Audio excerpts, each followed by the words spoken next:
Hi, my name is Colm O'Rourke. I'm based at University of Copenhagen in Denmark, and today I'm pleased to present for you our study entitled Whole-transcriptome profiling of biopsies from advanced intrahepatic cholangiocarcinoma patients reveals a prognostic signature with treatment implications. So, to date, genome-wide profiling studies have focused exclusively on resectable disease. However, these patients represent only a minority of diagnoses, with the majority of patients diagnosed with advanced disease. And it is these patients with advanced disease, as well as recurrent disease, who undergo systemic therapy. Standard of care remains chemotherapy with gemcitabine and platinum-based compounds, achieving a median overall survival of under 12 months. However, the overall survival of patients and the overall benefit to patients of chemotherapy significantly varies. And it's very important to be able to predict which patients will or will not benefit from chemotherapy in order to allocate these patients to alternative treatment protocols if available, such as targeted therapies and immunotherapy. And more generally, it's important to understand the molecular basis of response to chemotherapy in order to develop new treatment strategies, in particular for patients who are predicted not to benefit from chemotherapy and who currently lack alternative therapeutic approaches. So, the traditional DNA-centric overview of innate chemoresistance ascribes chemoresistance to the pre-existence of a genetically distinct subpopulation of tumor cells prior to treatment. However, we know that non-genetic mechanisms of chemoresistance are also active inside tumor cells, and that other cells within the tumor microenvironment contribute towards chemoresistance, and that they do this exclusively through non-genetic mechanisms. So our overall hypothesis is that the baseline transcriptomes of patients reflects their innate chemoresistance potential, such that amongst the heterogeneous population of intrahepatic cholangiocarcinoma patients, there exists a subset of patients whose pre-treatment biopsies exhibit a high degree of innate chemoresistance potential, correlating with rapid progression and short overall survival following initiation of chemotherapy. And these patients are in contrast to a subset of patients whose pre-treatment tumor masses include relatively little to no innate chemoresistance potential, whose tumors initially respond to chemotherapy up until a new chemoresistance alteration is acquired. And ultimately, these patients and these phenomena correlate with increased overall survival. So to investigate this, we identified our own cohort of long survivors and rapid progressors. These patients were clinically homogeneous and did not significantly differ in terms of patient sex, age, performance status, disease status, or the type of chemotherapy they received. However, these patients did significantly differ in their overall survival on chemotherapy, with all rapid progressor patients surviving less than 6 months and all long survivor patients surviving greater than 23 months.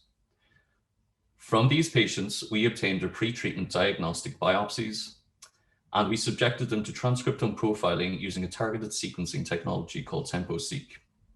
By comparing the transcriptomes of long survivors and rapid progressors, we identified an RPLS chemoresistance signature. This signature was composed of 194 genes that were higher expressed in rapid progressors and were involved in processes such as Notch signaling and immune activity. In addition, the signature contained 310 genes that were higher expressed in the long survivors and were involved in biological processes such as hedgehog signaling and mismatch repair. Histopathological analysis and bioinformatic-based methods indicated that there was no significant difference in the cellular composition of biopsies from rapid progressors and long survivors. So this indicates that our RPLS chemoresistance signature must originate from cell type specific reprogramming within the tumor microenvironment. To investigate this, we applied a virtual microdissection approach in which we applied machine learning to a single-cell RNA sequencing dataset from intrahepatic cholangiocarcinoma patients. This enabled us to build a gene expression signature that could identify the various cell types within tumor tissues. And by generating these signatures, we could then use them to zoom in on these various cellular compartments within our own tissue bulk biopsies. And to cut a long story short, when we applied this, what we found was that diverse cell types within the tumor compartments are contributing towards the RPLS chemoresistance signature, most notably amongst them all the tumor-associated macrophages. Having observed such a significant role for immune cells in terms of the RPLS chemoresistance signature, we next investigated how functional the immune cells were within the various patient biopsies. We did this using a transcriptome-based method called TIDE, which, as you can see on the left-hand side, indicated that the immune cells of the long survivors were far more dysfunctional than those of the rapid progressors.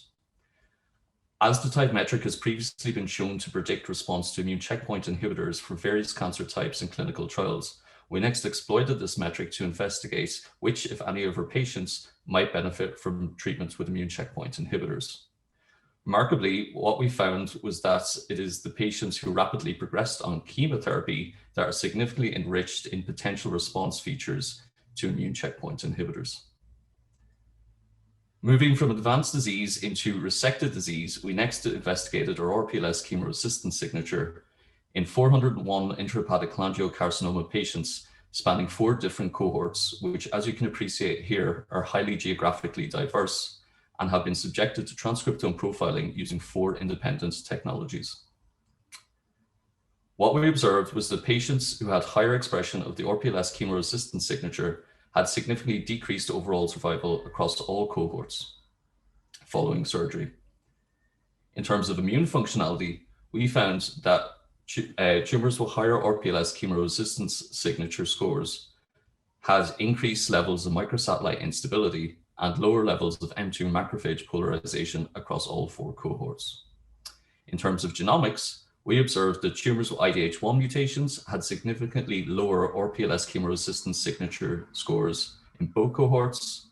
Tumors with KRAS mutations had significantly higher RPLS chemoresistance signature scores in one cohort, but this was not reproduced in the other. Tumors with TP53 mutations had significantly higher RPLS chemoresistance signature expression in both cohorts, and we observed no significant association between RPLS chemoresistance and FGFR2 fusion status.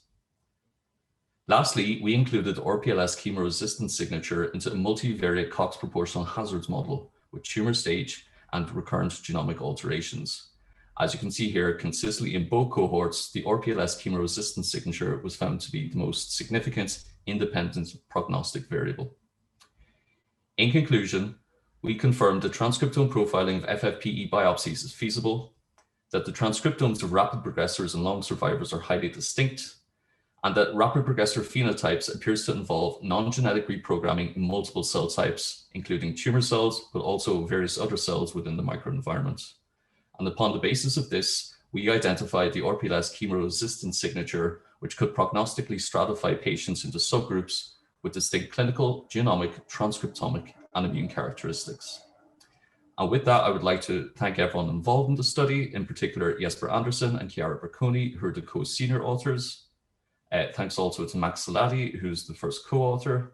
Thanks to our various funding bodies, our external collaborators, our international patient initiatives, and thank you all for listening.